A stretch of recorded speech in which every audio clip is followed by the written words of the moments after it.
सर्वसामान्यांच्या हक्काचा आवाज जागर जनस्थान।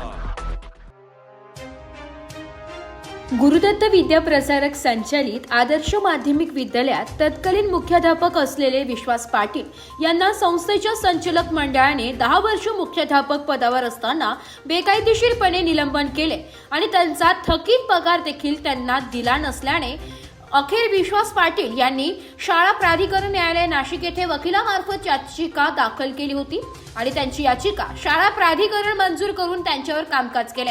त्यानंतर धुळे न्यायालयाने तत्कालीन मुख्याध्यापक विश्वास पाटील यांच्या बाजूने निकाल देत शिक्षण विभागाला आदेश दिले की संबंधित गुरुदत्त विद्या प्रसारक संस्थेकडून विश्वास पाटील यांचे थकीत 1,36,00,000 रुपये वेतन वसूल करून द्यावा असे आदेश दिले।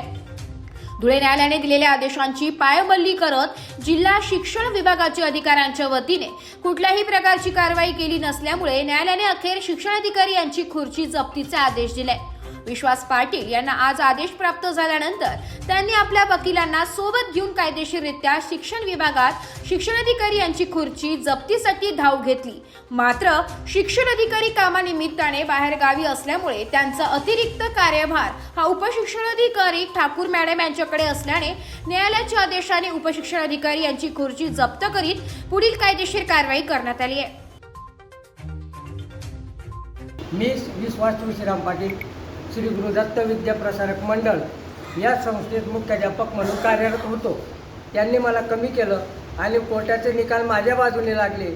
माझ्या बाजूने लागल्यानंतर शिक्षणाधिकारीला सर्व अधिकार दिले, तर यांचं पेन्शन प्रस्तावावर सह्या करणं ते करणं सर्व अधिकार देऊनही शिक्षणाधिकारी टाळाटाळ करतायत। मी त्यांच्यावर कंटेम्प्ट ऑफ कोर्ट केला, कंटेम्प्ट ऑफ कोर्टचा बी निकाल माझ्या बाजूने लागला।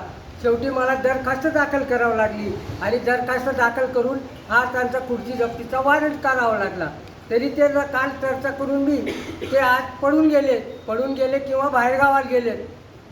त्यांच्या पुढे काय माझं त्यांच्याकडे घेणं 1,36,00,000 आहेत आणि अर्जित रजेचे माझे जवळजवळ 12,90,000 आहेत। 10 वर्षापासून 1 रुपयाही काही मिळत नाही।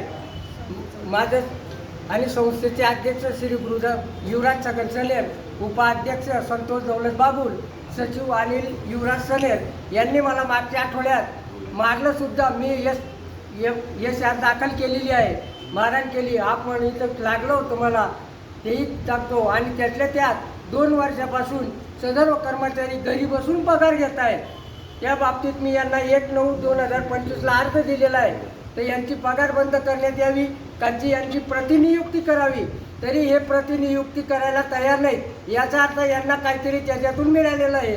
2 वर्षाची पगार रिकव्हरी करून हे संस्थेची फसवणूक करतायत, माध्यमिक ऑफिस बी आणि सदर कर्मचारी बी। तर त्यांची वसुली व्हावी म्हणून मी अर्ज दिला आहे। तरी 1 महिन्यापासून अर्ज देऊनही आजपर्यंत एकही यांनी कोणी कारवाई केली नाही, म्हणजे यांचं काहीतरी साठवलोटं आहे। तुमची मागणी काय आहे? मागणी असं आहे, माझा पेन्शन प्रस्ताव 1/6/25 पासून माननीय शिक्षणाधिकाऱ्यांच्या टेबलावर ठेवलेला आहे सहीसाठी। त्यांनी मला पेन्शन प्रस्तावावर सही करण्यास तयार नाही। तुझ्याकडनं जे होईल ते कर, मी पेन्शन प्रस्तावावर सह्या करणार नाही। अध्यक्ष बी सह्या करत नाही, यांना कोर्टाने अधिकार देऊनही हे बी सह्या करत नाही, मग जावं कुठं? म्हणून आता वॉरंट काढला। त्यांची मागणी करतायत, पण माझी आर्थिक परिस्थिती अशी, मी 10 वर्षापासून बिनपगारी असल्यामुळे मी त्यांना 1 रुपया देऊ शकत नाही। मी ॲडव्होकेट निलेश एकनाथ चौधरी, मी आज रोजी माननीय दिवाणी न्यायालयात जी दरखास्त आम्ही दाखल केली होती श्री विश्वास तुळशीराम पाटील यांचे मार्फत, मूळ हकीकत अशी आहे की श्री विश्वास तुळशीराम पाटील हे गुरुदत्त विद्या प्रसारक मंडळ देवपूर या संस्थेत कार्यरत होते। त्यांना बेकायदा निलंबन करण्यात आलं। ते मुख्याध्यापक पदावर होते।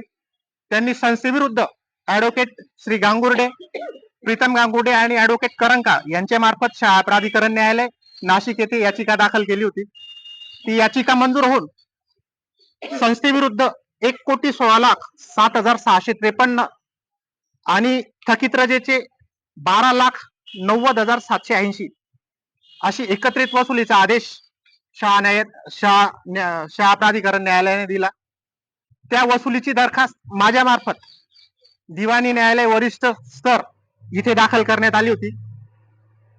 त्या आदेशात असं स्पष्ट म्हटलं होतं की संबंधित शिक्षणाधिकारी यांनी संस्थेकडून संबंधित रक्कम वसूल करून वादीला द्यावी विश्वास तुळशीराम पाटील यांना. पण त्यांच्या कर्तव्यात कसूर केल्यामुळे माननीय दिवाणी न्यायालय धुळे वरिष्ठ स्तर यांनी माननीय शिक्षणाधिकारी धुळे यांच्या खुर्ची जप्तीचा आदेश पारित केला. याला जंगम वॉरंट म्हटलं जातं. त्या वॉरंटची बजावणी करण्यासाठी आलो असता शिक्षणाधिकारी यांचं दालन बंद होतं. ते कामानिमित्त बाहेरगावी गेलेले आहेत. आम्हाला उत्तर देण्यात आलं. प्रभारी म्हणून उपशिक्षणाधिकारी ठाकूर मॅडम होत्या. त्यांनी आम्हाला सहकार्य केलं आणि आम्हाला अक्षरशः लेडी कॉन्स्टेबलची मदत घेऊन खुर्ची जप्त करावी लागली. आता खुर्ची जप्तीचा आदेश झालेला आहे. पंचनामा चालू आहे. खुर्ची जप्तीची कारवाई यशस्वीरित्या पार पडलेली आहे. तरी सुद्धा जर संबंधित वादी यांना त्याची थकीत रक्कम जी त्यांनी कर्तव्यात असताना श्रम घेऊन विद्यार्थी घडवून त्यांनी जी रक्कम म्हणजे जी रक्कम ती देणे लागत होते ती जर नाही मिळाली तर अरेस्ट वॉरंट शिक्षणाधिकारी यांच्या विरुद्ध निघू शकतं.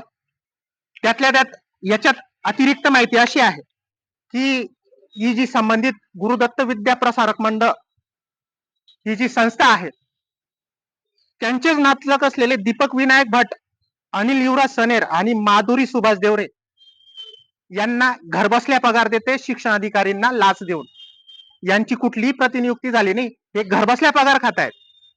आणि आमच्या वादींना मागील धुळे येथे सुनावणी तारखेला असताना मारहाण देखील झाली होती. ते फोटो देखील मी तुम्हाला प्रोव्हाइड करणार आहे.